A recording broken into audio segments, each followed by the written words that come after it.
Hello everyone, आप सभी लोगों का स्वागत है टीचिंग परीक्षा के आज के इस वीडियो में, जिसके अंदर में फ्रेंड्स हम लोग एक तूफानी सीरीज जो है वो स्टार्ट कर रहे हैं। हमारी इस सीरीज के अंदर में या तो जान लगा दो या जाने दो वाली सीरीज है ये। आप लोगों से यहां पर मैं एक चीज कहना चाहूंगा कि क्या आप इन सारे क्वेश्चंस को, जो कि इंपॉर्टेंट वाले क्वेश्चंस है आप लोगों के, और यहां पर मैं एक चीज याद रखिएगा फ्रेंड्स, आप लोगों के माइंड की एक्सरसाइज होने वाली है। आपको पहले 3-4 क्वेश्चन में ये समझ में आ जाएगा कि किस तरीके से आपके माइंड की एक्सरसाइज यहां पर में होने वाली है, और इस तरह के क्वेश्चंस एग्जाम के अंदर में आते हैं। अगर आप लोगों ने ये क्वेश्चंस कर लिए तो आप लोगों का एग्जाम के अंदर में जो है सिलेक्शन जो है वो पक्का हो जाएगा। ये पूरी सीरीज आप लोग अच्छे से देखिए लास्ट तक। जो है लास्ट में मैं आप लोगों से कुछ क्वेश्चंस पूछूंगा, उन क्वेश्चंस के आंसर आप लोगों ने तूफान की रफ्तार से कमेंट करके देने हैं। जिस बच्चे ने ये पूरा सेशन देखा है वो आंसर करेगा। और आज आप लोगों को एक चीज कहना चाहूंगा, इस सीरीज का नाम अगर तूफान सीरीज है तो तूफानी रफ्तार से आप लोगों के आंसर्स आने चाहिए। और लास्ट में जो मैं सवाल पूछूंगा, आप लोगों ने कमेंट्स के अंदर में, चैट बॉक्स के अंदर में तूफान की रफ्तार से आंसर करने चाहिए। क्या आप लोग तैयार है उस तूफान को मचाने के लिए? क्या आप सभी लोग तैयार हैं?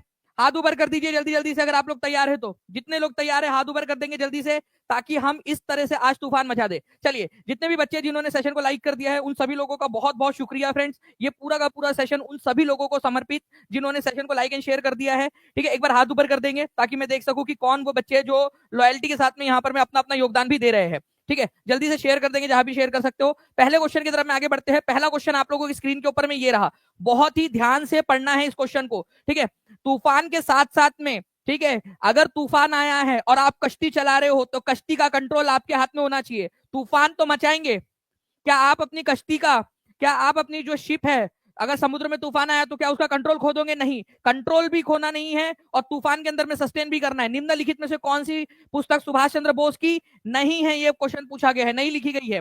Poverty and British rule in India, India the Indian struggle, unhappy India, more than one of the above, none of the above. जल्दी जल्दी से कमेंट के अंदर में आंसर्स करते रहेंगे। यहाँ पर मैं देख रहा हूँ कमेंट के अंदर में भी आपके आंसर्स। ठीक है, जो बच्चे टाइप कर रहे हैं उनके नाम भी मुझे दिख रहे हैं। जितने भी बच्चे हैं जो लोग नाम लिख रहे, जो कमेंट के अंदर में आंसर्स कर रहे हैं, बहुत बढ़िया। तो देखिए, अगर मैं बात करूं फ्रेंड्स यहाँ पर मैं कौन सी पुस्तक नहीं लिखी गई है, तो अगर poverty and British rule in India की बात करें तो किसने लिखी थी? जल्दी से कमेंट करके बताएंगे आप सभी लोग। द इंडियन स्ट्रगल किसने लिखी है? कमेंट करके बताएंगे आप लोग। और अनहैप्पी इंडिया किसने लिखी है? ये भी कमेंट कर दीजिए आप लोग। देखिए, अगर हम लोग बात करें यहाँ पर मैं poverty and British rule in India, दादा भाई नौरोजी, दादा भाई नौरोजी इन्होंने लिखी है पुस्तक। ठीक है, इसके बाद में इंडियन स्ट्रगल जो है सुभाष चंद्र बोस जी ने लिखी है। ये एक इंपॉर्टेंट क्वेश्चन है आपका। Indian struggle, the Indian struggle, unhappy India, ये लिखी थी लाला लाजपत राय ने, लाला लाजपत राय ने। ठीक है, अनहैप्पी इंडिया ये बहुत ही इंपॉर्टेंट वाली पुस्तक है। अब आपसे पूछा है कि कौन सी वाली पुस्तक जो है इन्होंने नहीं लिखी है, नहीं लिखी है, तो ये नहीं लिखी और ये नहीं लिखी। ठीक है, poverty and British rule in India और अनहैप्पी अनहैप्पी इंडिया ये सुभाष चंद्र बोस ने नहीं लिखी।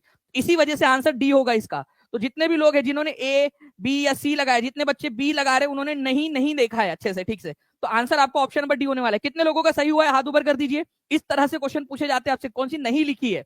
ठीक है, बहुत आसान है आप लोगों के लिए। एग्जाम के अंदर में जो प्रेशर है उसके अंदर में आंसर जो है बी लगा के आगे बढ़ जाना, लेकिन यही प्रेशर को सस्टेन करना है आप लोगों ने। D is the correct answer, ये याद रखिएगा आप सभी लोग। नेताजी सुभाष चंद्र बोस की जो द्वारा पुस्तक लिखी गई थी, जल्दी से लिख दीजिए कौन सी पुस्तक लिखी थी नेताजी सुभाष चंद्र बोस ने। ठीक है, आनंद मठ नाम की पुस्तक किसने लिखी है? ये कमेंट करके आप लोग बताएंगे जल्दी से। नेक्स्ट क्वेश्चन की तरफ मैं आगे बढ़ने से पहले फ्रेंड्स मैं आपको बता दूं, ये सारी चीजें आप लोगों को पढ़ाई गई है। ठीक है, जो बच्चा अच्छे से देखेगा, टीचिंग परीक्षा को फॉलो करेगा, वो आगे बढ़ेगा। आप लोगों को एक चीज बताना है, ठीक है, आप लोगों को कि सुभाष चंद्र बोस को एक नाम दिया गया था, वो था देश नायक। ये एक इंपॉर्टेंट पॉइंट है। देश नायक किसने कहा था उनको? ये वाला क्वेश्चन बन सकता है। और मैं आपको हिंट दे रहा हूं कि हो सकता है आने वाले सेशन के अंदर में मैं ये वाला क्वेश्चन आप लोगों से पूछूं भी, कि देश नायक सुभाष चंद्र बोस को क्या कहा गया था? देश नायक कहा गया था। किसने कहा था? ये रविंद्रनाथ टैगोर जी जो है, महान हमारे भारत के महान व्यक्ति। ठीक है, इन्होंने बहुत सारे लोगों को बहुत सारी उपाधि दी है। ठीक है, महात्मा की उपाधि रविंद्रनाथ टैगोर ने दी थी गांधी जी को, तो ये देश नायक की उपाधि इन्होंने दी थी। तो आप बताइए कि किसने दी थी? ये लिख दीजिएगा। जो है रविंद्रनाथ टैगोर ने दी थी सुभाष चंद्र बोस को। बाकी जो इसके ऊपर में बहुत सारे आपको पता है क्वेश्चंस बन सकते हैं, वो सारे क्वेश्चंस मैं आपको करवाऊंगा ही। आगे बढ़ते हैं हम लोग यहाँ पर में फ्रेंड्स हमारे नेक्स्ट क्वेश्चन की तरफ में। आपको बताना है भारतीय राष्ट्रीय कांग्रेस के द्वितीय मुस्लिम अध्यक्ष कौन थे? अब ये एक इंपॉर्टेंट वाला पॉइंट बन जाता है आप लोगों का। द्वितीय मतलब कि इंडियन नेशनल कांग्रेस के जो पहली बार मुस्लिम अध्यक्ष बने थे वो बने थे 1887 के अंदर में। ठीक है, 1887 के अंदर में, और ये बने थे मद्रास में। कौन बने थे पहले वाले अध्यक्ष? ये बता दीजिए आप लोग। मद्रास के अंदर में उनका नाम क्या था? पहले अध्यक्ष, फर्स्ट। अब सेकंड वाले जो बने थे, मैं आप लोगों को एक हिंट दे देता हूं, ये बने थे आपके 1896 के अंदर में। ठीक है, 1896 के अंदर में बने थे और ये कलकत्ता में बने थे। चलो, एक हिंट आपको दे दिया, कलकत्ता में बने थे। नाम बताओ जल्दी से, क्या था उनका? जो जो भी इंपॉर्टेंट पॉइंट बन सकते हैं वो सारे आपको करवाता रहूंगा। जल्दी जल्दी से सेशन को लाइक एंड शेयर कर देंगे, ठीक है। हम लोग 1000 लाइक्स के बहुत पास में पहुंच गए, केवल 5 मिनट के अंदर अंदर में, ठीक है। आप लोग हर एक बच्चा जल्दी से एक बार दबा के शेयर कर देगा सेशन को, जहां भी शेयर कर सकते हैं। देखिए, अगर हम लोग बात करें फ्रेंड्स, यहाँ पर मैं आप लोगों के भारतीय राष्ट्रीय कांग्रेस के पहले अध्यक्ष जो थे वो थे बदरुद्दीन तैयब जी, बदरुद्दीन तैयब जी, ठीक है। तैयब अली प्यार का दुश्मन, ठीक है। तो मतलब वो वाले तैयब अली नहीं थे, ठीक है, वो गाने में था। तो 1887 के अंदर में मद्रास के अंदर में बदरुद्दीन तैयब जी बने थे पहले अध्यक्ष। सेकंड नंबर के जो मुस्लिम अध्यक्ष थे वो 1896 में कलकत्ता में बने थे। इनका नाम था रहमतुल्ला एम सयानी, ठीक है, रहमतुल्ला एम सयानी, रहमतुल्ला मोहम्मद सयानी, ठीक है। आपको एक चीज बताना चाहूंगा फ्रेंड्स, इसकी खास बात क्या थी इस सेकंड नंबर के जो 1896 का जो सेशन था, इसकी खास बात क्या है पता है आप लोगों को? वंदे मातरम गीत पहली बार गाया गया था, वंदे मातरम कांग्रेस के सेशन के अंदर में वंदे मातरम गीत फर्स्ट टाइम जो है इसके अंदर में गाया गया था, इंडियन नेशनल कांग्रेस के सेशन के अंदर में, ठीक है। Vande Mataram, okay, glory to the lord mother India, ठीक है, वंदे मातरम। तो ये याद रखिएगा आप सभी के सभी। रहमतुल्ला मोहम्मद सयानी, वंदे मातरम, कलकत्ता अधिवेशन के अंदर में। हमारे भारत की यूनिटी देखिए आप लोग, आज जो है फ्रेंड्स वंदे मातरम के ऊपर में इधर उधर बहुत सारे विवाद होते, लेकिन आप देखिए हमारे भारत की ब्यूटी क्या है, हमारे भारत की जड़ों के अंदर में क्या है कि एक मुस्लिम अध्यक्ष के समय में वंदे मातरम गीत जो है वो इंडियन नेशनल कांग्रेस के सेशन में पहली बार गाया गया था। मैं आप सभी लोगों से एक चीज आह्वान करूंगा, ठीक है, हमारे भारत की एकता है कि हम लोग साथ में रहे। अगर एक मुट्ठी बन के, ठीक है, अगर हम लोग रहते यहाँ पर में भरत राम की तरह जो है हम लोगों को एक मिलाप करना पड़ेगा, ठीक है, और इतना कर्म हम लोगों को करना पड़ेगा हमारे संगठन के लिए, हमारे भारत के लिए, तभी हमारा भारत जो है ये जो वैश्विक स्तर के ऊपर में जितनी भी प्रॉब्लम्स आ रही है उससे लड़ सकता है। आपको पता है अभी टैरिफ वॉर चल रहा है, उस समय में हम सबको एक रहना पड़ेगा। अगर अंदर से खोखले रहेंगे तो कोई भी ट्रंप, ठीक है, या जिनपिंग या पुतिन आके हम लोगों को जो है रौंद के चला जाएगा। चलिए, तो रहमतुल्ला एम सयानी, वंदे मातरम कलकत्ता अधिवेशन के अंदर में 1896 के अंदर में पहली बार गाया गया था। ये दूसरे जो है आपके थे, ये याद रखना आप लोगों ने, ठीक है। नेक्स्ट क्वेश्चन की तरफ में आगे बढ़ते हैं हम लोग फ्रेंड्स। ये पूरा का पूरा आप लोगों को मैंने पेड क्लास के अंदर में ऑलरेडी करवाया हुआ है। नाउ फ्रेंड, एक क्वेश्चन आपका, इंदिरा गांधी कैनल इरिगेशन जो है आपका थार डेजर्ट के अंदर में बनाया गया है। ये हमारा भारत है मान लीजिए, ठीक है, ओके। अब यहां पर में से, ठीक है, ये थार डेजर्ट जो है राजस्थान वाला इलाका, ठीक है, यहां पर में एक कैनल बनाई गई है आप लोगों की।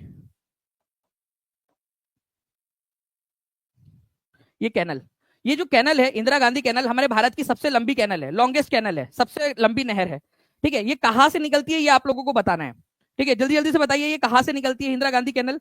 तो ये जितने भी बच्चे हमारे जो हमेशा देखते हैं उनको याद हो गया होगा कि हरी के बराज जो है वो निकलती है। हरी के बराज कौन से राज्य के अंदर में, जल्दी से ये बताना है आप लोगों ने। स्टेट का नाम बताइए, कौन से स्टेट के अंदर में हरी के बराज। हरी के बराज की अगर मैं बात करूं आप लोगों से, 999, एक लाइक दूर है हम लोग केवल 1000 लाइक से। जल्दी से हर एक बच्चा अपना अपना योगदान जल्दी से दे देगा, ठीक है जी। तो देखिए यहाँ पर मैं अगर हम लोग बात करेंगे फ्रेंड्स, हरी के बराज जो है ये आप लोगों को मिलेगा पंजाब राज्य के अंदर में, ठीक है, पंजाब के अंदर, ठीक है, पंजाब में है। और पंजाब से ये नहर निकल कर कहां पर में आती है, राजस्थान के अंदर में, पश्चिमी राजस्थान के अंदर में जाती है हरी के बराज से, ओके। और भारत की सबसे लंबी नहर है, ये याद रखिएगा आप सभी के सभी, इंपॉर्टेंट है, एग्जाम के अंदर में आप लोगों से पूछा जा सकता है, ठीक है। इसको राजस्थान कैनल के नाम से भी जाना जाता है।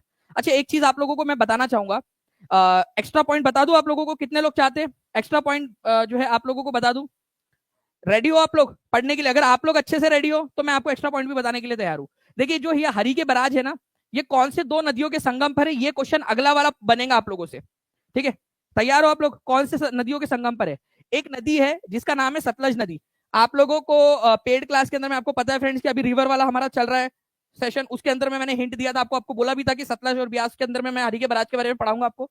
तो ये सतलज नदी है और ये हमारी एक देशभक्त नदी है ब्यास।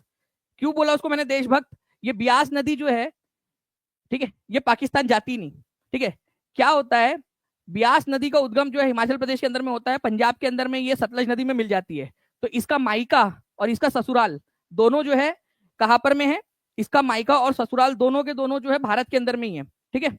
तो शिबा, इट्स जस्ट लाइक के ताजबाग के अंदर में ही मतलब आपका घर है और वहीं पे आसपास में कहीं तो भी आपका ससुराल है, ठीक है। तो आप ताजबाग के अंदर में ही रह जाओगे। तो वैसे ही यहाँ पर में ये क्या हुआ है, ये हिमाचल प्रदेश के अंदर में से निकलती है और पंजाब के अंदर में ये मिल जाती है। बाकी की जितनी भी नदियां है, ठीक है, चाहे वो झीलम हो, चाहे चेनाब हो, चाहे वो रावी हो, चाहे वो सतलज हो, चाहे वो इंडस हो, वो पाकिस्तान जाएगी, वो पाकिस्तान जाती है। लेकिन ब्यास नदी पाकिस्तान नहीं जाती है, ठीक है। और यहां पर में जहां पर में इनका संगम होता है, ठीक है, उसी जगह पे ऊपर में क्या है, यहां पर में हरी के बराज जो है निकला है। हरि के बराज है यहाँ पर में, इनके संगम के ऊपर में ही हरि के बराज बनाया गया है। हरि के बराज मतलब बेसिकली ये पानी को रोकने के लिए एक बराज डैम टाइप का बनाया गया है, ठीक है। ओके, और इसी जगह से आपकी निकलती है एक नहर, इंदिरा गांधी नहर। ओके, चलिए, तो ये आप लोगों का एक पॉइंट था, आप लोगों को याद रखना है कौन सी दो नदियों के संगम पर बनी है, ठीक है, ब्यास और सतलज।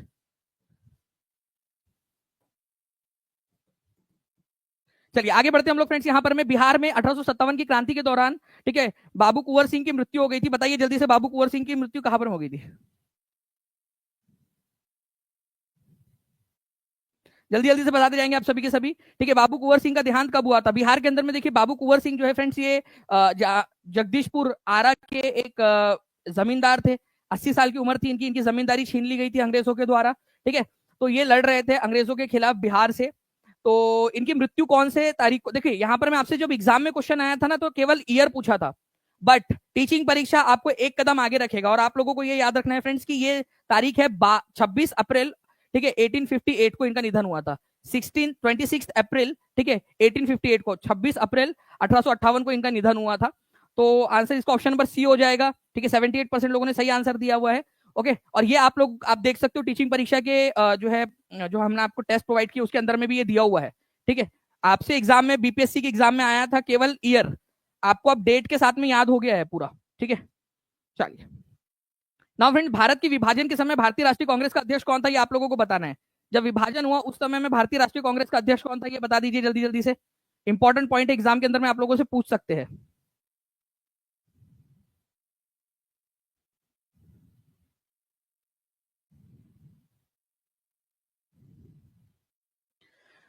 तो भारत का जो है, भारत का विभाजन कब हुआ था, ठीक है। सबसे पहली बात तो ये उठती है आप लोगों से कि भारत का विभाजन हुआ कब था भाई।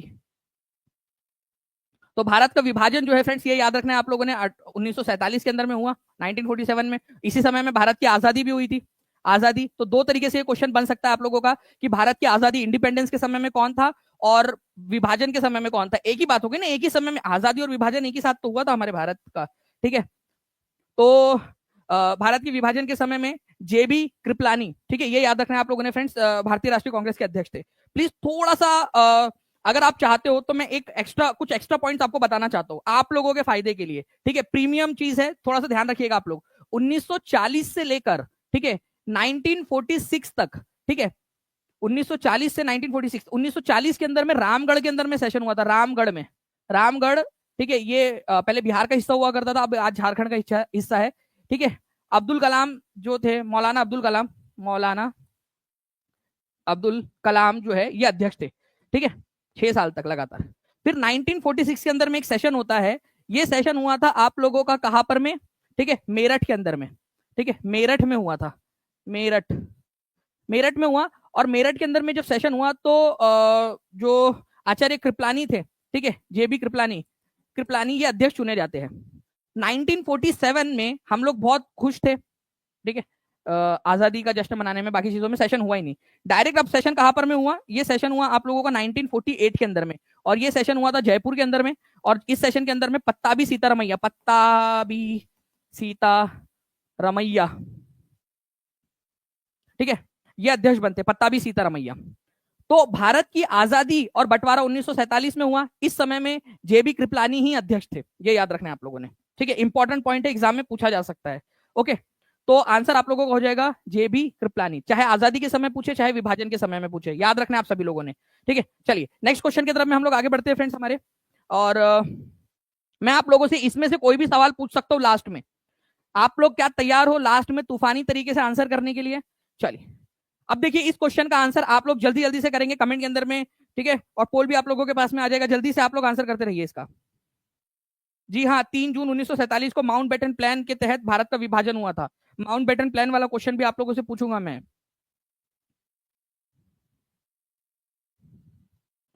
नाउ अब देखिए फ्रेंड, नेक्स्ट क्वेश्चन जो है आप लोगों का यहाँ पर मैं क्या बोला है कि हु इस्टेब्लिश नालंदा महाविहार, नालंदा महाविहार की स्थापना किसने की थी? आप लोगों के आंसर जो है मैं कमेंट में भी देख पा रहा हूँ, ठीक है, और आप लोग जो है आंसर कर रहे हैं कंटिन्यूअसली। 63% लोगों ने बी आंसर लगाया है, ठीक है, ए आंसर लगाया 23% लोगों ने, सी आंसर लगाया 7%, डी आंसर लगाया 9% लोगों ने, ठीक है। और आपके कमेंट के अंदर में भी आंसर्स आते रहने चाहिए। मैं देख रहा हूं आप लोगों के नाम भी यहाँ पर में मुझे दिखाई दे रहे हैं। ठीक है, आंसर, हु इस्टेब्लिश नालंदा महाविहार? 5वीं शताब्दी के अंदर में, ठीक है, कुमार गुप्त जो थे, गुप्ता वंश के राजा कुमार गुप्त। अच्छा, एक और क्वेश्चन जो है बनता है, कुमार गुप्त में भी बहुत सारे कुमार गुप्त हुए हैं। कुमार गुप्त वन जो थे उन्होंने बनाया था, ये याद रखना आप लोगों ने। ठीक है, कुमार गुप्त वन, सभी लोग वन जरूर लिखेंगे आज के दिन, क्योंकि मैंने एक क्वेश्चन देखा है यूपी पीजीटी की एग्जाम के अंदर में आया था, जिसके अंदर में कुमार गुप्त 1 2 3 इसमें दिया था, बच्चे कंफ्यूज हो गए वहां पर में। कुमार गुप्त वन जो थे उन्होंने बनवाया था। तो आंसर क्या हो जाएगा आपका? उपयुक्त में से कोई नहीं, E is the correct answer. ठीक है, और ऐसे आप लोगों को एग्जाम के अंदर में ना कॉन्फिडेंस के साथ में लगाते आना चाहिए क्वेश्चन का आंसर। तो आंसर इसको ऑप्शन नंबर ई हो जाएगा। गुप्ता वंश के कुमारगुप्त वन ने इसका जो है निर्माण करवाया था। नालंदा महाविहार की रिपेयरिंग किसने करवाई थी? ये क्वेश्चन अगर आ जाए तो रिपेयर किसने करवाया था? धर्मपाल, पाल वंश के जो धर्मपाल थे उन्होंने रिपेयरिंग करवाई थी। एक बार जल्दी से सेशन को लाइक और शेयर जरूर कर देंगे। कितने बच्चे जिन्होंने अलग अलग जगह पे शेयर कर दिया, सेशन को लाइक कर दिया है, एक बार हाथ ऊपर जरूर कर देंगे। ठीक है, क्योंकि अभी हम लोग 15 मिनट के ऊपर में 1600 से ज्यादा बच्चे देख रहे हैं। एक बार जल्दी से हर एक बच्चा अपना अपना योगदान जरूर दे देगा। नेक्स्ट क्वेश्चन की तरफ में आगे बढ़ते हैं फ्रेंड्स। कौन सा साल था जहां पर में शाहाबाद डिस्ट्रिक्ट जो है उसको डिवाइड किया गया था?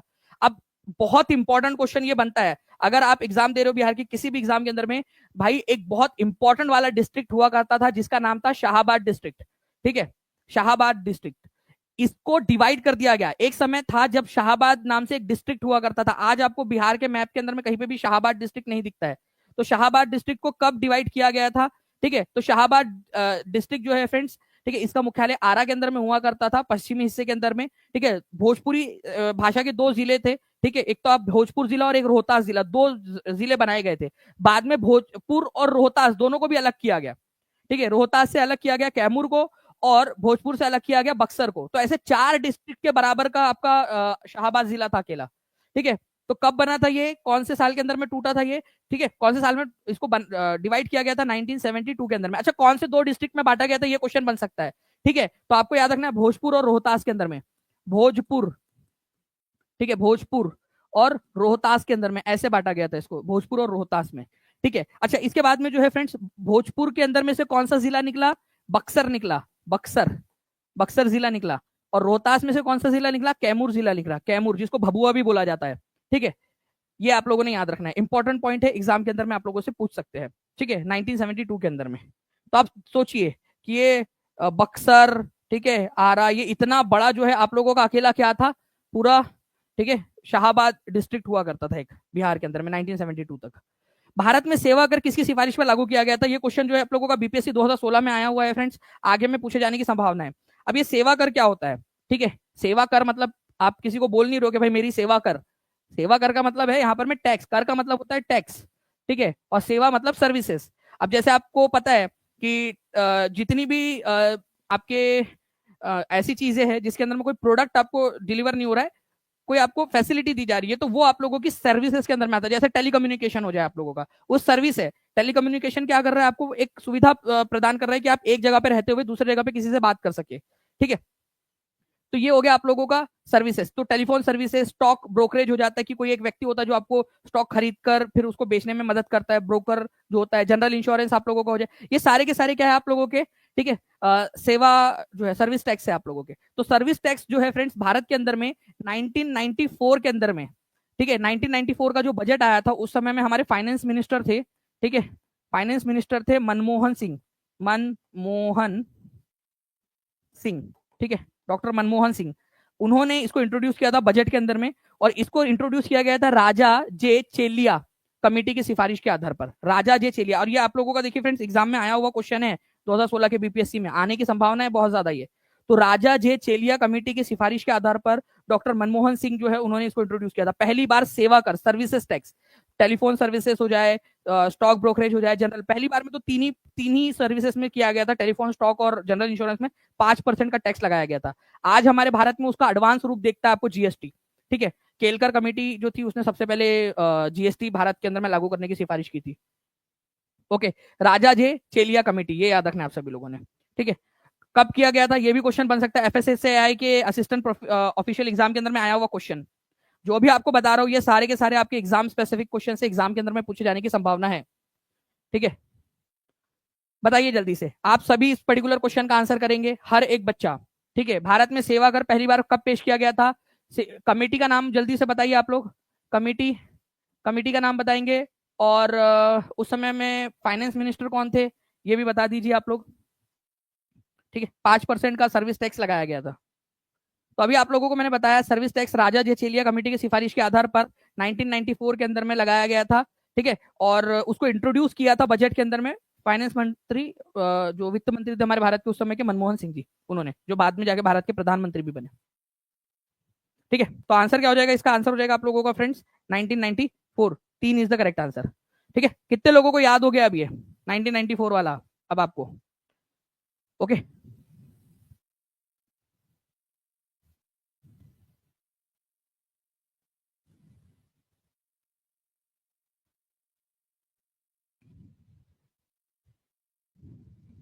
चलिए नेक्स्ट क्वेश्चन की तरफ में आगे बढ़ते हैं फ्रेंड्स। एक बड़ा क्वेश्चन है और मैं चाहूंगा कि इस क्वेश्चन को जो है आप सभी के सभी जो है अच्छे से आंसर करें। ये बहुत ही इंपॉर्टेंट क्वेश्चन है। देखिए हमारे भारत के अंदर में सेंट्रल हाईलैंड्स है, मध्य, ठीक है, आपका हाईलैंड या केंद्रीय हाईलैंड इनको बोला जाता है, केंद्रीय उच्च भूमि भी बोलते हैं। ये हमारा भारत है मान लीजिए, ये इस इलाके के अंदर में ये केंद्रीय जो है उच्च भूमि है, केंद्रीय हाईलैंड, मध्य हाईलैंड।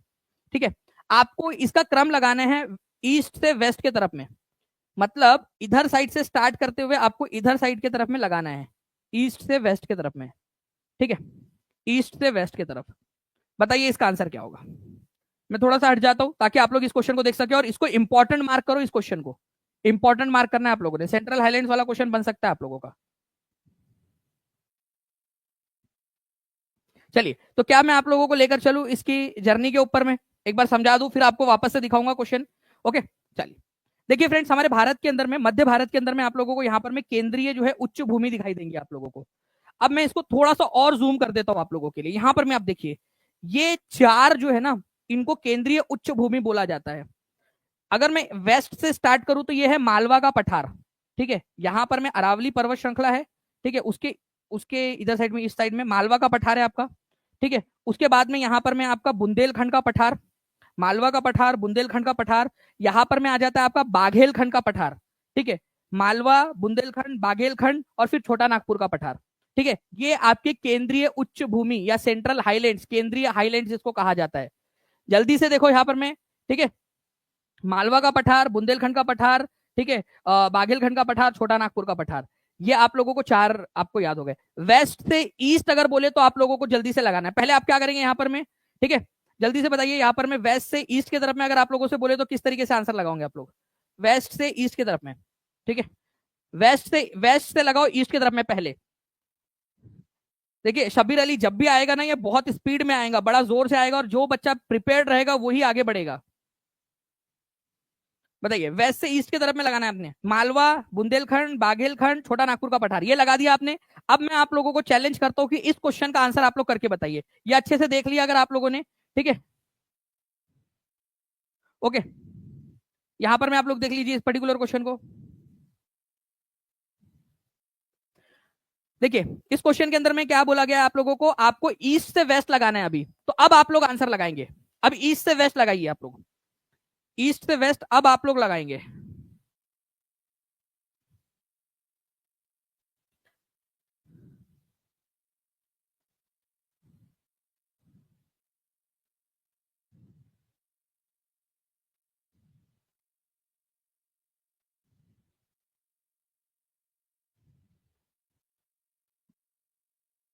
चलिए बहुत बढ़िया फ्रेंड्स, आप लोगों के यहाँ पर में आंसर्स आने स्टार्ट हो गए हैं। ठीक है, तो देखिए अगर हमें इधर से लगाना है तो छोटा नागपुर का पठार, ठीक है, फिर बाघेलखंड, फिर बुंदेलखंड, फिर मालवा। तो मालवा सबसे लास्ट में आना चाहिए आप लोगों का, सबसे लास्ट में मालवा आना चाहिए। तो मालवा सबसे लास्ट के अंदर में केवल सी में दिया हुआ है, आपका आंसर हो जाएगा ऑप्शन नंबर सी। ठीक है, केवल एक ही जगह पे दिया है, छोटा नागपुर, बाघेलखंड, बुंदेलखंड, फिर मालवा। कितने लोगों का आंसर अब सही हो गया है? एक बार हाथ ऊपर करके बता दीजिए कि अब सही हो गया है सर, अब नहीं भूलेंगे। एटलीस्ट ये वाला क्वेश्चन एनसीईआरटी बेस्ड क्वेश्चन है आपका, भूलना नहीं है आप लोगों ने।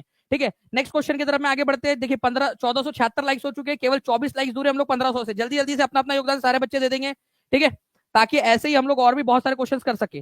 ठीक है, ये पूरी इमेज जो है आप लोगों को टीचिंग परीक्षा के एप्लीकेशन के ऊपर में मिल जाएंगी। ओके, चलिए, और मैं आपको बता दूं जितने बच्चे इसकी टेस्ट देना चाहते हैं ना, आप लोगों के लिए एक नीचे में फॉर्म है, ठीक है, उस फॉर्म को भर देना इस लेक्चर के बाद में। आपको एक कोर्स में ऐड कर दिया जाएगा, जिसके तहत आप लोग जितनी भी टेस्ट है आप लोगों की, जो यूट्यूब की टेस्ट है, वो आप लोग जो है दे पाओगे फिर बाद में। लेकिन वो फॉर्म आपको बाद में भरना, इस सेशन में आपको याद दिला दूंगा लास्ट में। नाउ देखिए friends, what is the approximate height of Jio stationery satellite.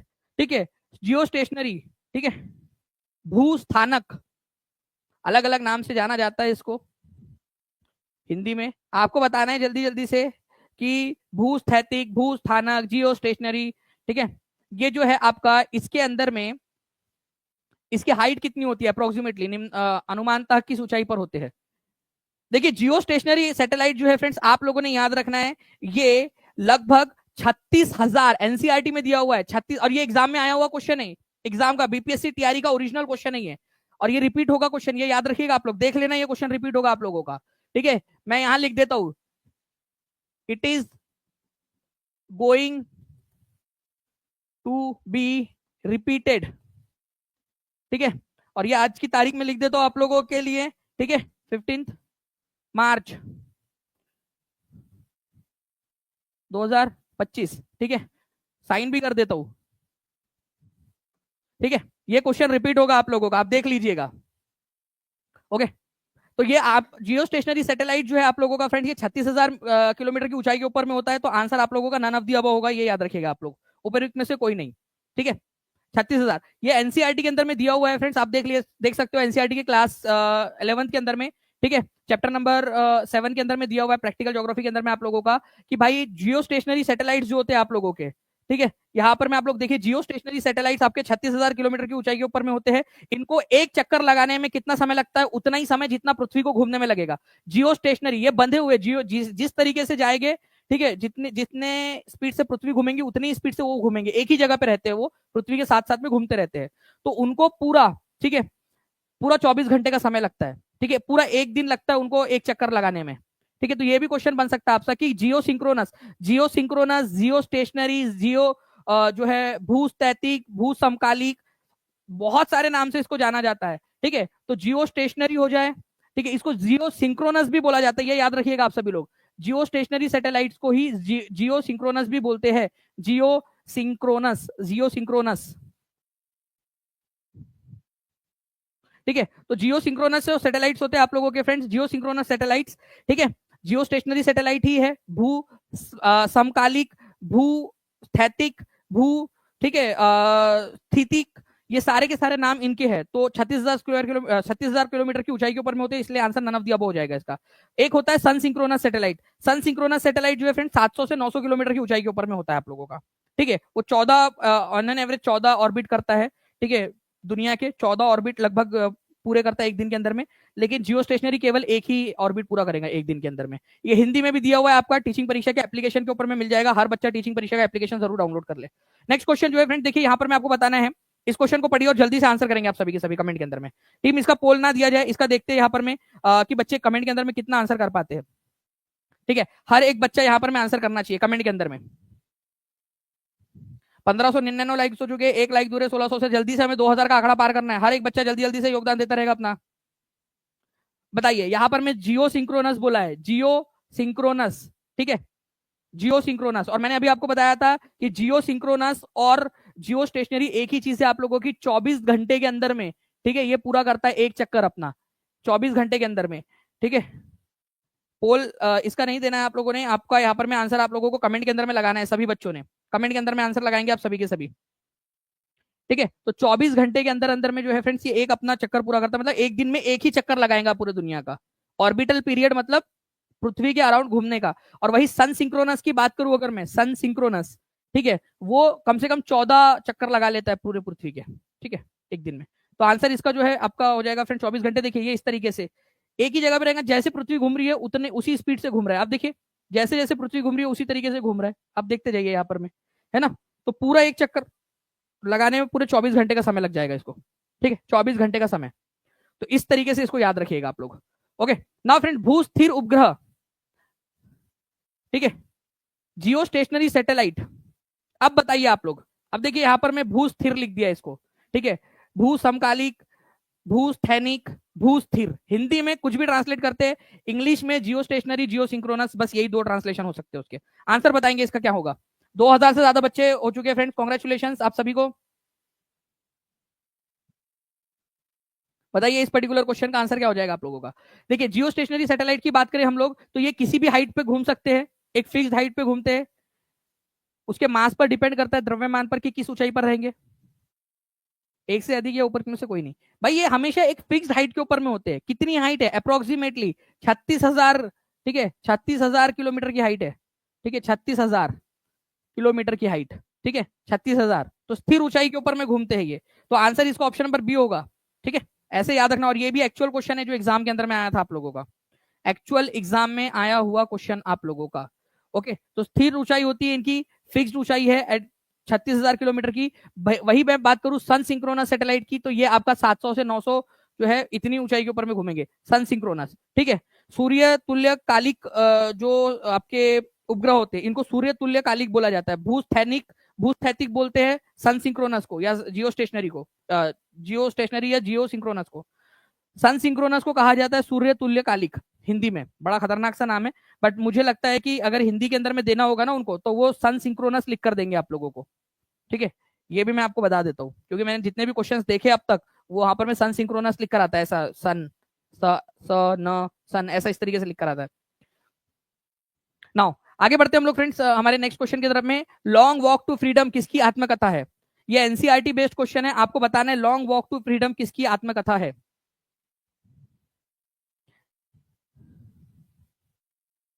Long walk to freedom TRE 1 में भी आया था सर। देखिए सईद इम्तियाज बोल रहे हैं कि टीआरई 1 में भी आया था, आज से 1 साल पहले भी आया था सर। हाँ आज ही के दिन पेपर लीक हुआ था, याद है आप लोगों को? ठीक है, आज से 1 साल पहले क्या हुआ था? पेपर लीक हुआ था, ठीक है। आज से लगभग लगभग क्या एग्जैक्ट 1 साल पहले पेपर लीक हुआ था, याद आ रहा है? टीआरई 3 वालों, आप लोग एग्जाम हॉल में होंगे शायद इस समय में। तो long long walk to freedom किसकी आत्मकथा है? तो लॉन्ग वॉक टू फ्रीडम जो है फ्रेंड्स ये आप लोगों ने याद रखना है कि ये नेल्सन मंडेला जो है उनकी आत्मकथा है, नेल्सन मंडेला की। तो आंसर इसका हो जाएगा ऑप्शन नंबर सी। अच्छा, नेल्सन मंडेला कहाँ के राष्ट्रपति बने थे? ठीक है, कौन से देश से बिलोंग करते हैं, ये भी क्वेश्चन बन सकता है आप लोगों का।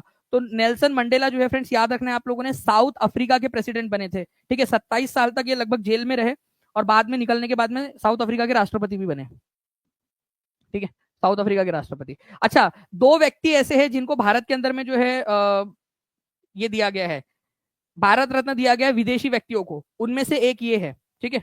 दो ही व्यक्तियों को दिया गया है भारत रत्न, एक है खान अब्दुल गफ्फार खान और दूसरे नंबर के है नेल्सन मंडेला। केवल दो व्यक्ति ऐसे हैं विदेशी व्यक्ति जिनको भारत रत्न मिला है, खान अब्दुल गफ्फार खान और नेल्सन मंडेला, केवल दो व्यक्ति, ठीक है। तो साउथ अफ्रीका के थे। वैसे महात्मा गांधी की आत्मकथा का नाम क्या है अगर आप लोगों से पूछ लिया जाए? My the story of my experiment with truth, ठीक है, सत्य के साथ मेरे प्रयोग, ठीक है, सत्य के साथ मेरे प्रयोग, अलग अलग प्रयोग किए उन्होंने सत्य के साथ, तो सत्य के साथ मेरे प्रयोग ये इनकी आत्मकथा है, ठीक है।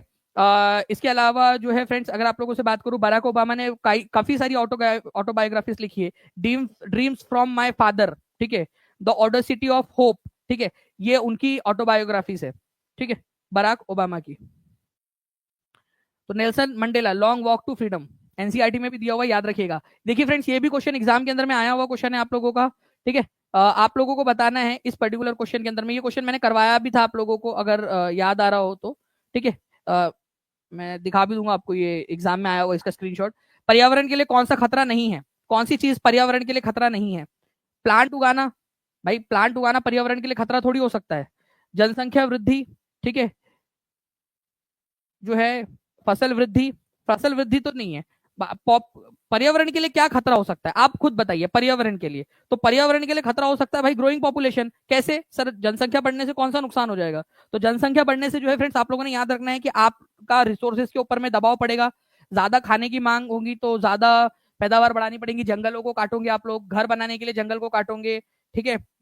शादी ब्याह के अंदर में आप लोगों के मंडप लगेगा तो उसके अंदर में जंगल को, मतलब हर चीज के लिए आप जंगल को काटोगी, ठीक है। पर्यावरण के अंदर में नुकसान पहुंचेगा ही पहुंचेगा, ठीक है, जनसंख्या वृद्धि से। तो जनसंख्या वृद्धि जो है फ्रेंड्स आप लोगों का आंसर हो जाएगा। तो यहां पर मैं आप लोगों से बोला है कि कौन सा वाला खतरा नहीं है, ठीक है, तो ये खतरा है। तो कौन सा खतरा नहीं है? तो आंसर आप लोगों का जो है फ्रेंड्स नहीं पूछा है ना आप लोगों से, तो आंसर होगा more than one of the above. ये खतरा नहीं है और ये भी खतरा नहीं है, ठीक है, ये खतरा नहीं है, नहीं पूछा है आप लोगों से, तो आंसर इसका ऑप्शन नंबर डी हो जाएगा आप लोगों का, ठीक है। तो यहां पर मैं आपको नहीं जो शब्द है वो देखना था, ठीक है। क्यों? अब मैंने आप लोगों को बता दूं फ्रेंड्स, ये क्वेश्चन मैंने आपसे क्यों पूछा, थोड़ा सा आप लोगों को यहां पर मैं ट्विस्ट करके। टीचिंग परीक्षा, कितने लोग मानते हैं टीचिंग परीक्षा आपको एग्जामिनेशन से एक कदम आगे रखना चाहिए, ठीक है। हर जगह पे आपको वाईटी पे भी, पेड क्लास के अंदर में भी एक कदम आगे रखेगा, है ना। मैं बताता हूं क्यों। देखिए यहां पर मैं इस क्वेश्चन को आप लोग देखिए, पर्यावरण के लिए किससे खतरा है, अब इसका आंसर क्या होगा। टीचिंग परीक्षा आपको एग्जामिनेशन से एक कदम आगे। एग्जामिनेशन में आज से एक साल पहले जब पेपर लीक हुआ था तो ये वाला क्वेश्चन आया था, पर्यावरण के लिए किससे खतरा है, which is the threat to environment. Easy question, ठीक है। बच्चों ने आसानी से आंसर लगाया अभी, ठीक है, आसानी से आंसर लगाया, जनसंख्या वृद्धि, जनसंख्या वृद्धि। लेकिन टीचिंग परीक्षा जब आप लोगों को कराएगा तो टीचिंग परीक्षा आप लोगों को, आपको मेंटली प्रिपेयर कराएगा कि भाई एग्जामिनर जब टफ क्वेश्चन दे तब भी आप लोग कर पाए। कितने लोग एग्री करते हैं इस तरीके से क्वेश्चन करा दूं? सेशन को लाइक जरूर कर देंगे हर एक बच्चा, जितने लोग देख रहे, तब मैं समझ जाऊंगा कि यार आप लोगों को ऐसे चाहिए। जहां शेयर कर सकते हो शेयर कर देंगे, और चैनल को सब्सक्राइब जरूर कर देना है। टेस्ट भी आपका इंतजाम किया गया है, टेस्ट का भी नीचे में लिंक मिल जाएगी आप लोगों को अभी बाद में, सेशन देखने के बाद में, ठीक है। मैं समझा दूंगा कि किस तरीके से आपने वो टेस्ट अटेम्प्ट करना है, ठीक है। वो आप लोग कर लीजिएगा बाद में, पूरा सेशन देखने के बाद में। The non conventional source of energy is, ठीक है, गैर परंपरागत ऊर्जा का स्रोत कौन सा है। अब देखो गैर परंपरागत और परंपरागत का मतलब क्या होता है, ठीक है, परंपरागत और गैर परंपरागत का।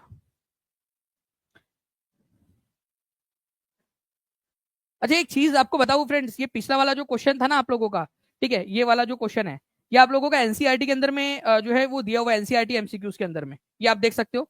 एंड आपको बताना चाहूंगा बहुत खुशी के साथ में कि टीचिंग परीक्षा के एप्लीकेशन पर, टीचिंग परीक्षा एप्लीकेशन के टीआरई 4.0 के बैच में और टीआरई 3 के भी बैच में हम लोगों ने, ठीक है, आप लोगों को सारे के सारे एनसीईआरटी बेस्ड एमसीक्यूज प्रोवाइड कर दिए, ठीक है, प्रोवाइड करवा दिए गए। तो जितने भी बच्चे ऑलरेडी पेड कोर्स में हैं, प्लीज इसका लाभ अच्छे से उठाइए। आपके लिए बहुत मेहनत से, बहुत प्यार से, बहुत लगन से आप लोगों के लिए जो है फ्रेंड्स हमने मेहनत करके हर चीज अवेलेबल करा दी है। NCERT do you knows available करा दिया है, एनसीईआरटी के सारे एमसीक्यूज अवेलेबल करवा दिए है, ठीक है। और आप देख सकते हो एनसीईआरटी एमसीक्यू से ये क्वेश्चन बना था आपका, ठीक है, which is a threat to environment, वो डायरेक्ट क्वेश्चन उठाया था उन्होंने, हमने तो उससे भी अच्छा क्वेश्चन बना दिया, ठीक है।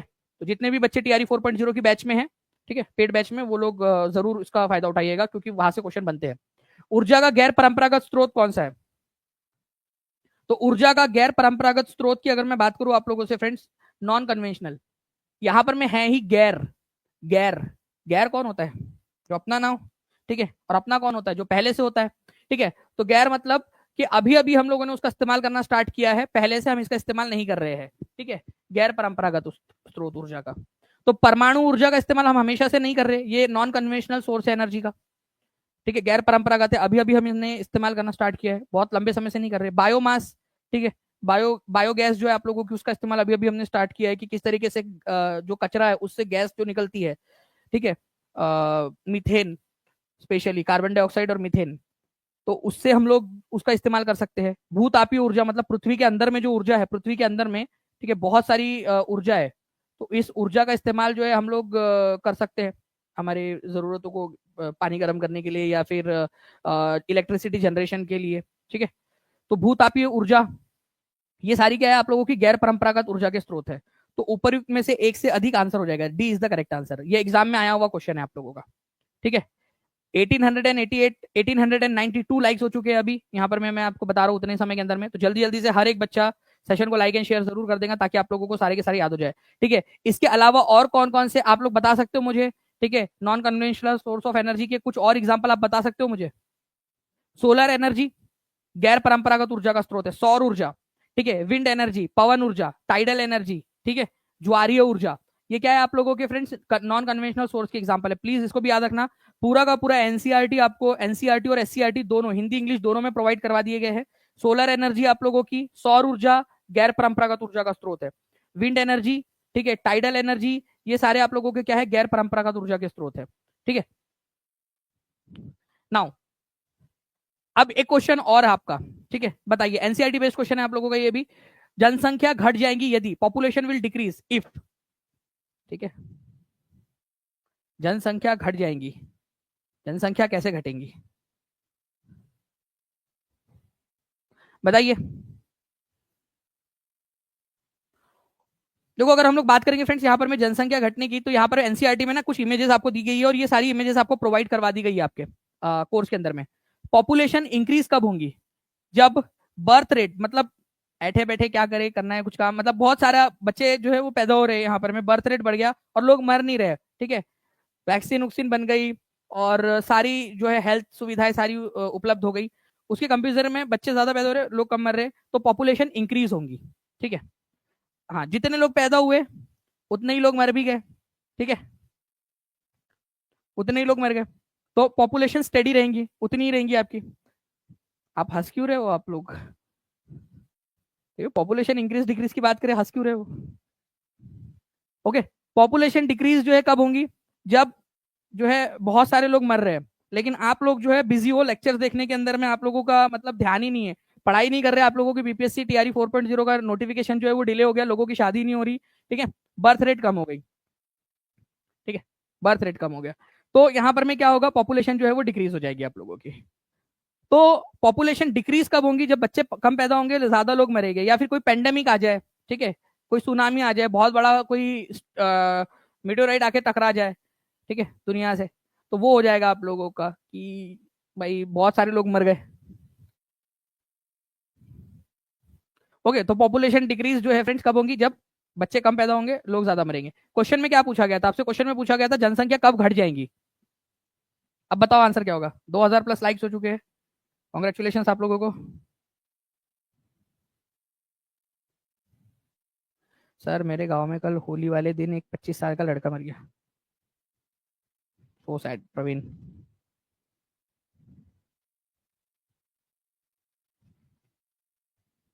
चलिए बताइए यहाँ पर में क्या होगा? पॉपुलेशन विल डिक्रीज अगर बर्थ रेट जो है वो कम है, ठीक है, बर्थ रेट कम है और डेथ रेट ज्यादा है, तो क्या होगा? पॉपुलेशन घट जाएगी, पॉपुलेशन घट जाएंगी, जन्म दर कम हो और मृत्यु दर अधिक हो तो पॉपुलेशन घट जाएंगी। ओके, चलिए, तो ये याद रखिएगा आप लोग, इंपॉर्टेंट पॉइंट है, एग्जाम के अंदर में आप लोगों से पूछे जाने की बहुत अधिक संभावना है।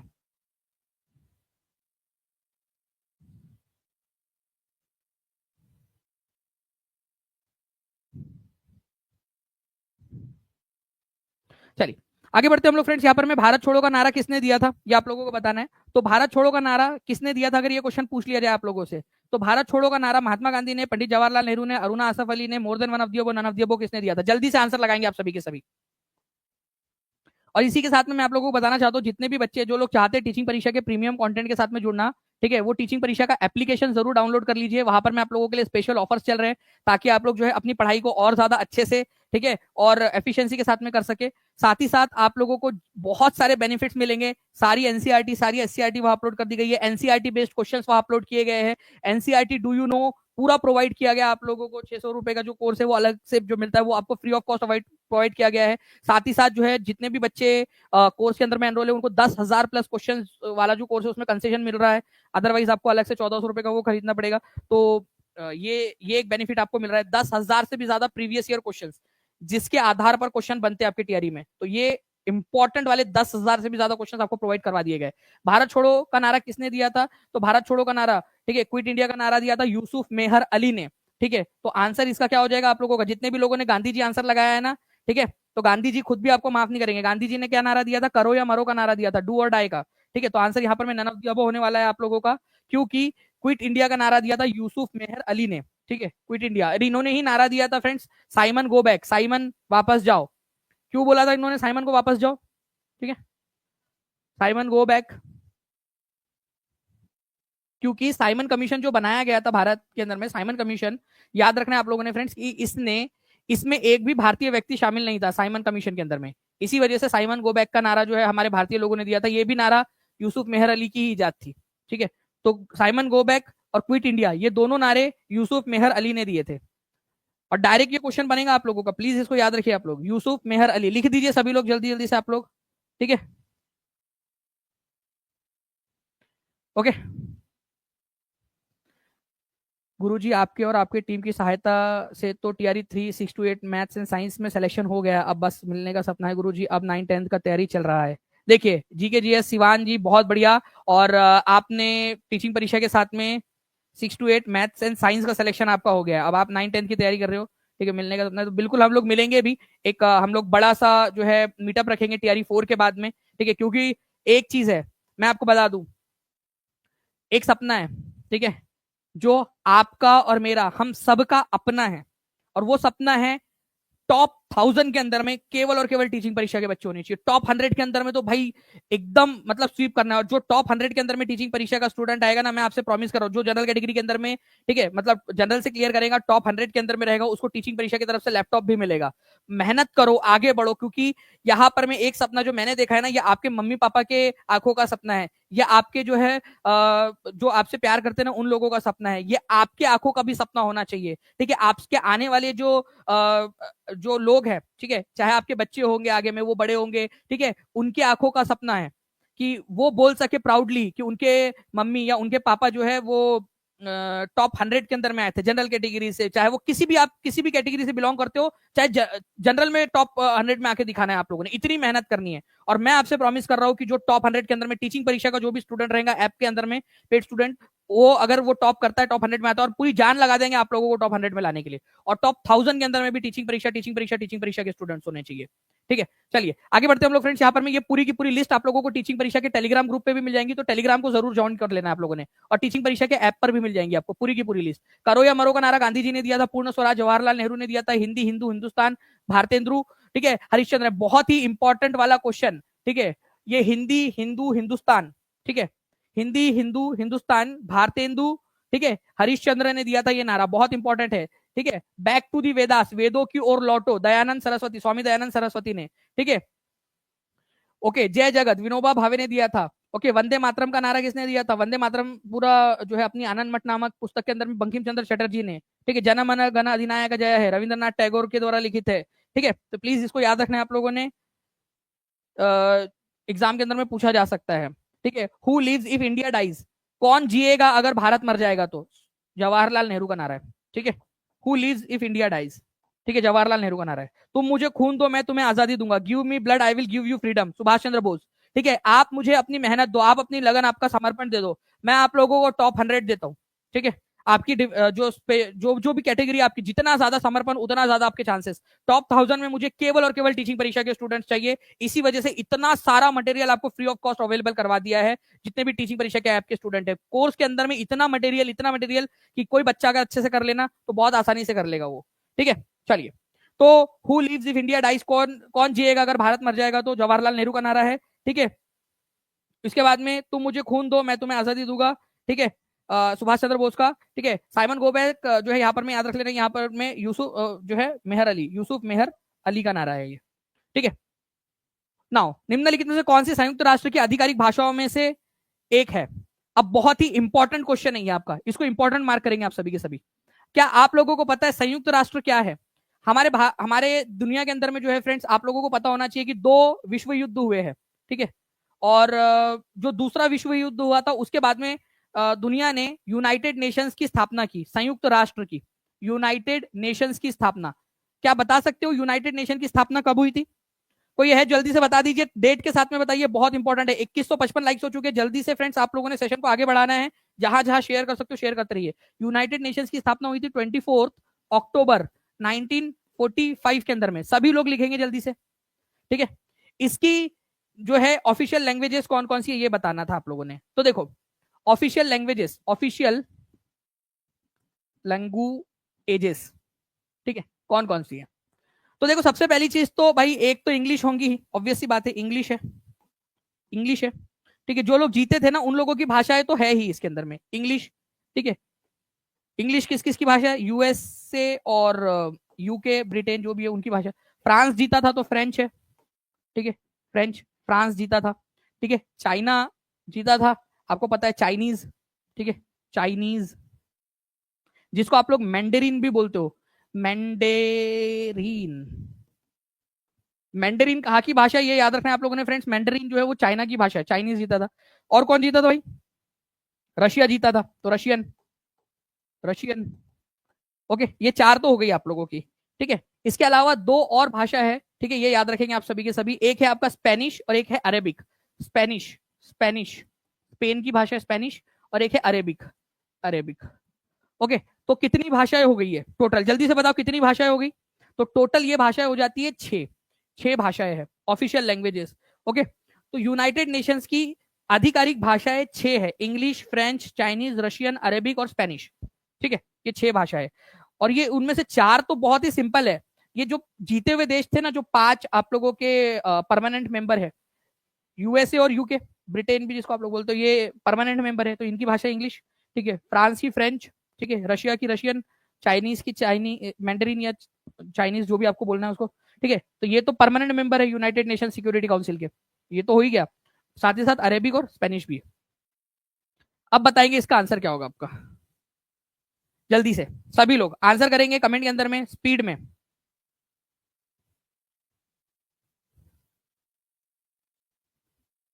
अब मैं आप लोगों को एक जो है फ्रेंड्स, एक बहुत ही इंपॉर्टेंट वाला क्वेश्चन करवाने वाला हूं इसके बाद में। वो क्वेश्चन आप लोग बिल्कुल भी स्किप नहीं करोगे। ठीक है, वो बहुत पुराना क्वेश्चन बनता है और बार बार बन रहा है, मुझे उम्मीद है कि कभी भी बन सकता है क्वेश्चन। देखिए, इंग्लिश, फ्रेंच है, इंग्लिश है और अरेबिक भी है, तो answer more than one of the above आप लोगों का हो जाएगा। ठीक है, एक है तो डी, डी आप भाषाओं में से एक है, फ्रेंच है, इंग्लिश है, अरेबिक है, तो D is the correct answer. ठीक है, डी। तो प्लीज इसका आंसर जो है डी लगाइएगा आप सभी के सभी जितने भी लोग देख रहे हैं। All of the above, more than one of the above जो है फ्रेंड्स, यहाँ पर मैं इसका आंसर होगा, D is the correct answer. ठीक है, डी। नेक्स्ट क्वेश्चन की तरफ में आगे बढ़ते हैं हम लोग फ्रेंड्स। यहां पर मैं हमारे आपको बताना है कि 1984 में, अब देखिए बहुत ही इंपॉर्टेंट क्वेश्चन, बात आ रही है 1984 की। ठीक है, बिहार रत्न पाने वाली, ठीक है, बिहार रत्न उन्होंने जीता था, भारत रत्न नहीं, बिहार रत्न, बिहार का सबसे बड़ा सम्मान, बिहार रत्न। प्रसिद्ध मधुबनी कलाकार कौन थी, मधुबनी कलाकार। अब देखिए, ये एसएससी सीएचएसएल में आया, लेकिन ये क्वेश्चन कभी भी एग्जाम के अंदर में पूछा जा सकता है। ठीक है, वैसे तो फ्रेंड्स ये यहाँ पर मैं अगर मैं बात करूं आप लोगों से, सीता देवी, ठीक है, महासुंदरी देवी, गंगा देवी, ये सारे के सारे आप लोगों के क्या है, ठीक है, ये किसी ना किसी तरीके से बिलोंग करते हैं मधुबनी पेंटिंग से। ठीक है, लेकिन यहाँ पर मैं बोला है 1984 में बिहार रत्न भी मिला हुआ है। ठीक है, महासुंदरी देवी जो है, अगर मैं इनके बारे में बात करूं आप लोगों से, तो इनको पद्मश्री मिला है, पद्मश्री 2011 के अंदर में, पद्मश्री, पद्मश्री 2011 में, लेकिन इनको बिहार रत्न नहीं मिला है। ठीक है, मैं अगर गंगा देवी की बात करूं तो गंगा देवी जो है, इनको पद्मश्री मिला है 1984 के अंदर में, पद्मश्री, पद्मश्री। ठीक है, कब मिला है इनको, 1984 के अंदर में, लेकिन इनको बिहार रत्न नहीं मिला है।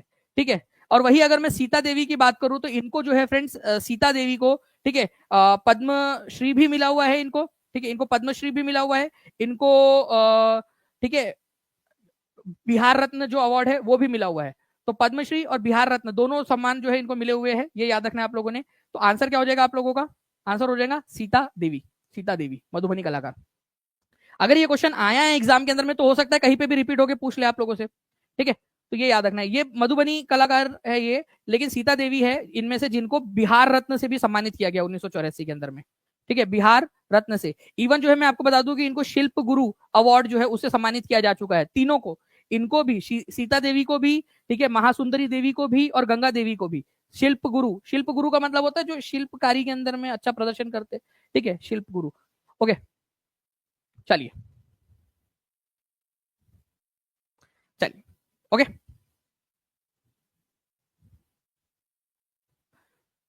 तो सीता देवी जो है फ्रेंड्स, इनको नेशनल अवार्ड मिल चुका है, पद्मश्री से भी सम्मानित हो चुकी है 1981 के अंदर में, लेकिन 1984 के अंदर में जो एग्जाम के अंदर में भी क्वेश्चन में दिया था, 1984 में बिहार रत्न भी मिला हुआ है इनको। ओके, चलिए एक और क्वेश्चन देख लेते हैं friends. In which of the state, ठीक है, Bewar type of shifting cultivation is practice, Bewar type की जो झूम की खेती है वो कहां पर में प्रचलित है, ये आपको बताना है। बेवार, अगर आप चाहते हो कि ये सारे क्वेश्चंस जो है आप लोगों को अच्छे से करवा दिए जाए, तो प्लीज जल्दी जल्दी से सभी बच्चे, ठीक है, सेशन को लाइक एंड शेयर करते रहेंगे। और कल भी आप लोगों का सेशन होगा, ठीक है, तूफानी सेशन। और अभी मैं आप लोगों से लास्ट में कुछ क्वेश्चंस पूछने वाला हूं, तो उसके लिए तैयार रहिए। क्या आप लोग तैयार है तूफान मचाने के लिए अभी? ठीक है, कमेंट्स के अंदर में तैयार हो जाइए एकदम। तो देखिए, बेवार जो है फ्रेंड्स, आप लोगों को बता दूं कि मध्य प्रदेश के अंदर में की जाने वाली झूम की खेती है। ठीक है, अलग अलग इलाकों के अंदर में अलग अलग नाम से जाना जाता है। तो बेवार, ठीक है, ये याद रखना है आप लोगों ने, ये मध्य प्रदेश के अंदर में बोलते हैं। उत्तर पूर्वी भारत के अंदर में इसको झूम की खेती बोलते हैं, शिफ्टिंग कल्टीवेशन को, एक जगह से दूसरी जगह से तीसरी जगह जो खेती की जाती है। कामन, विंग और धाबी उड़ीसा की है। दक्षिणी राज्य के अंदर में जरा और एरका भी कहा जाता है। आंध्र प्रदेश में इसको पोंडू बोलते हैं, पोडू या पोडू। और कुमारी, ठीक है, कुमारी वेस्टर्न केरला, वेस्टर्न घाट और केरला में कुमारी। और इसको कई जगह पे पूनम भी बोलते हैं, पूनम। ठीक है, पूनम। ओके, तो ये याद रखना आप लोगों ने, कुमारी, पूनम, ये सब केरल और वेस्टर्न घाट के अंदर में बोला जाता है। ओके, और भी बहुत सारे जगहों के ऊपर में अलग अलग नाम से जानते हैं, क्वेश्चंस के साथ में हम लोग देखेंगे इसको। ओके, चलिए नाउ अब देखिए फ्रेंड्स, आप लोगों के लिए प्रश्नों की बारिश। मुझे बताइए जल्दी से कि जियो स्टेशनरी, ठीक है, मैं आपको अभी बताऊंगा कि आपको टेस्ट कैसे मिलेंगी, तो सभी लोग बने रहेंगे, नीचे में लिंक दी गई है उसके ऊपर में भरना आप लोगों ने। जियो स्टेशनरी जो है इसकी हाइट आप लोग बताएंगे मुझे, हाइट कितनी रहेंगी जियो स्टेशनरी की, कितना समय लगता है, टाइम कितना लगता है, जल्दी से मुझे बताएंगे एक कंप्लीट करने के अंदर में, ऑर्बिट करने के लिए पृथ्वी का कितना समय लगता है जियो स्टेशनरी को, जल्दी से आप लोग बता देंगे मुझे, ठीक है, कमेंट करके जितने लोग, ठीक है। इसके अलावा आप बताएंगे मुझे द इंडियन स्ट्रगल नाम की पुस्तक किसने लिखी है, द इंडियन स्ट्रगल, ठीक है, द इंडियन स्ट्रगल किसने लिखी है ये आप लोगों को बताने हैं, ठीक है। इसके अलावा आप लोग बताएंगे मुझे कि वंदे मातरम, वंदे मातरम ये पहली बार first time Indian National Congress के कौन से अधिवेशन के अंदर में गाया गया था, ठीक है, उसके अध्यक्ष कौन थे, अगर ये भी आपको याद आ रहा है तो बता दीजिएगा। नाउ फ्रेंड नेक्स्ट क्वेश्चन आपका, आपको बताना है हरी के बराज, हरी के बराज ये कौन से दो नदियों के संगम पर है, रिवर्स, रिवर्स, ठीक है, साथ ही साथ स्टेट ये भी बताएंगे आप लोग, और यहाँ से कौन सी कैनल निकलती है, कौन सी वाली नहर निकलती है यहाँ से हरी के बराज से, ये भी आप लोग बताएंगे कमेंट के अंदर में फास्ट एकदम, ठीक है। आप लोगों को बताना है फ्रेंड्स यहाँ पर में कि बाबू कुंवर सिंह, बाबू, ठीक है, कुंवर सिंह इनका निधन कब हुआ था, ठीक है,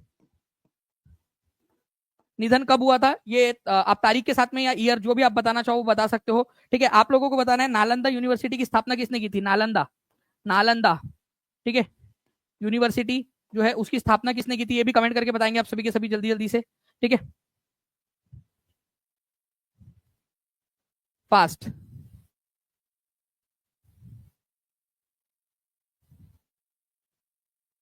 भारत छोड़ो का नारा किसने दिया था ये भी बता दीजिएगा आप सभी के सभी, ठीक है, भारत छोड़ो,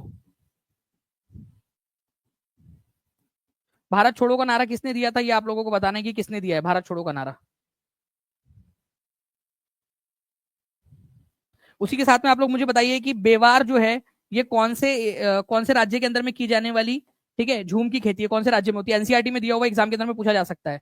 ओके, कमेंट के अंदर में आंसर करते रहेंगे सभी के सभी बच्चे, हर एक बच्चा कमेंट के अंदर में आंसर करेगा इन सारे क्वेश्चन का, अगर आपने ध्यान से देखा है तो। इसके अलावा आप लोगों को टेस्ट कहाँ मिलेंगी, ठीक है, देखिए आप लोगों को क्या करना है, नीचे में डिस्क्रिप्शन के अंदर में मैं टीम से रिक्वेस्ट करूंगा कि फॉर्म एक बार दिखा भी दीजिए वहां पर में आप, ठीक है, फॉर्म की लिंक है नीचे में आपको डिस्क्रिप्शन बॉक्स के अंदर में मिल जाएगी, पिन कमेंट के अंदर में भी पिन कर देंगे हम, ठीक है, और चैट में भी पिन कर देंगे। वो फॉर्म हर किसी बच्चे ने भर देना, जिसने नहीं भरा है, ठीक है, जिसने भर दिया है इट्स ओके, ठीक है, आप डायरेक्टली जाके वहां टेस्ट अटेम्प्ट कर पाओगे 15 मिनट के बाद में, ठीक है। जिन बच्चों ने नहीं भरा है वो फॉर्म जरूर भरिएगा आप सभी के सभी, ठीक है, फॉर्म भरिए आप, और उसके बाद में आपको एक छोटा सा कोर्स है टेस्ट वाला कोर्स, उसके अंदर में ऐड कर दिया जाएगा ताकि आप लोग जो है इसकी टेस्ट दे सके।